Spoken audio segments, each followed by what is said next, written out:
In this module, what I want to do is take a very brief look at the biopsychosocial model, which I dub Engel's rescue mission for psychiatry and medicine.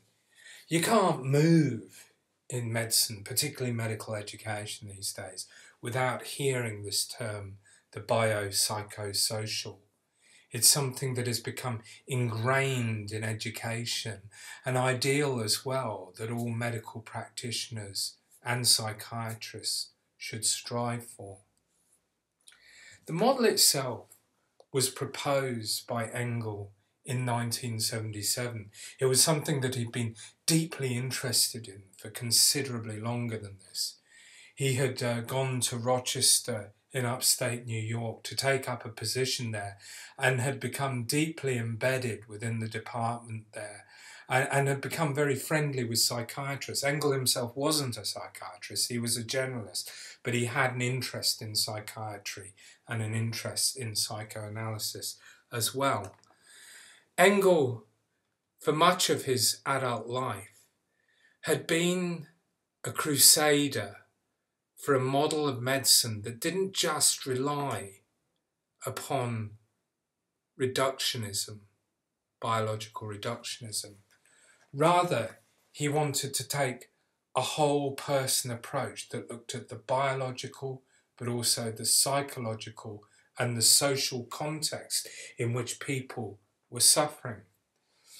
Now, his most celebrated paper, The Need for a New Medical Model, A Challenge for Biomedicine, published in Science in 1977.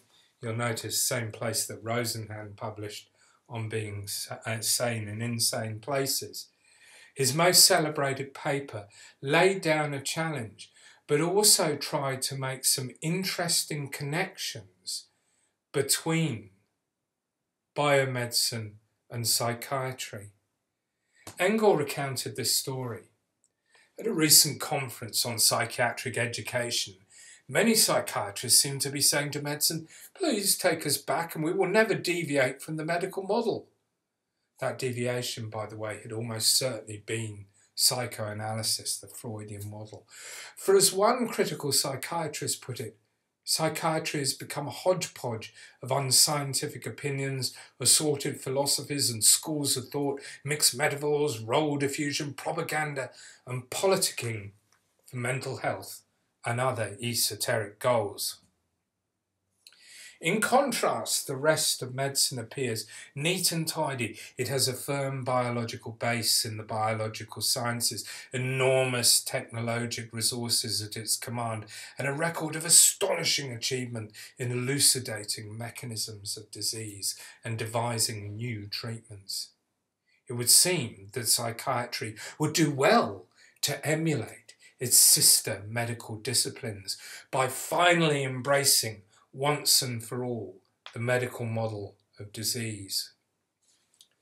But I do not accept such a premise. Rather, I contend that all medicine is in crisis, and further, that medicine's crisis derives from the same basic fault as psychiatry's, namely adherence to a model of disease no longer adequate for the scientific tasks and social responsibilities of either medicine or psychiatry. Engel was meeting full on the challenge that had been laid down by Ivan Illich in Medical Nemesis, which had accused biomedicine of in effect causing people to be ill, having an iatrogenic effect. In fact, if we follow that kind of Monty Python Life of Brian thing of what have the Romans ever done for us, Illich would say, what has medicine ever done for us? And people would say, well, people are healthy because of public health, antibiotics and stuff like that. And Illich would come back and say, no, it was rising standards of nutrition. On top of which there was this deep concern that medicine had become all too attached to biological reductionism in such a way that the whole person, the whole patient, had disappeared. And to Engel it seemed wrong that psychiatry was falling into that trap that the pendulum was swinging back to biological psychiatry and not paying enough attention to the psychosocial dimensions of mental illness. The model itself was premised by this idea that psychiatry and biomedicine shared a similar problem, biological reductionism. And the solution, or Engel's solution, was to give equal weight to the biological and psychosocial factors when treating an individual.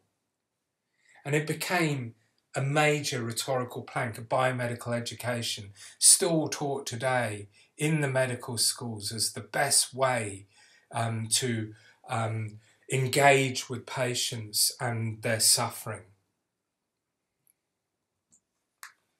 And on top of which, it became enshrined in the consult liaison model in hospitals. So if someone is having an acute psychotic episode, they get admitted to hospital. There'll be a psychiatrist there, the CL psychiatrist, whose job is then to pull in all the different services, the social workers, the generalists, and the right kind of nursing staff and the right kind of psychiatric help, pull it all together within the biopsychosocial context.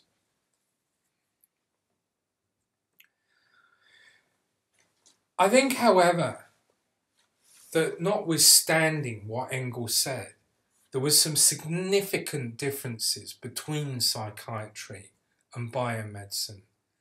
The rocky relationship wasn't a rocky relationship for nothing, because psychiatry had indeed always been seen as the Cinderella of the biomedical sciences. You shall go to the ball, but there is no fairy godmother waving a wand to get a coach and a gown so that psychiatry can go to the ball.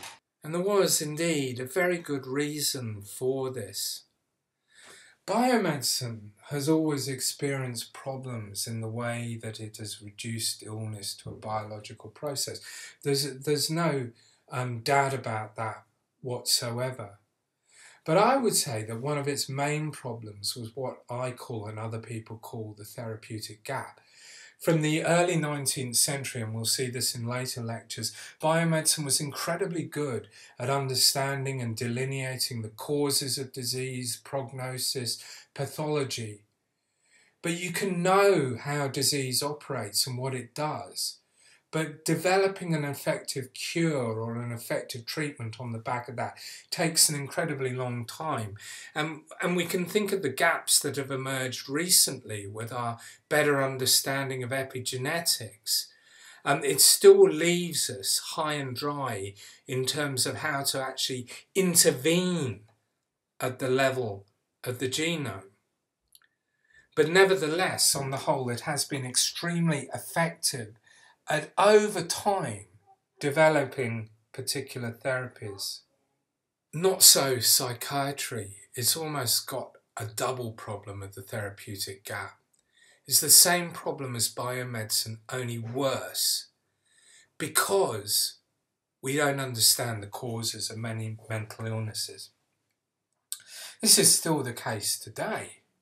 We don't understand what causes bipolar or the various forms of schizophrenia.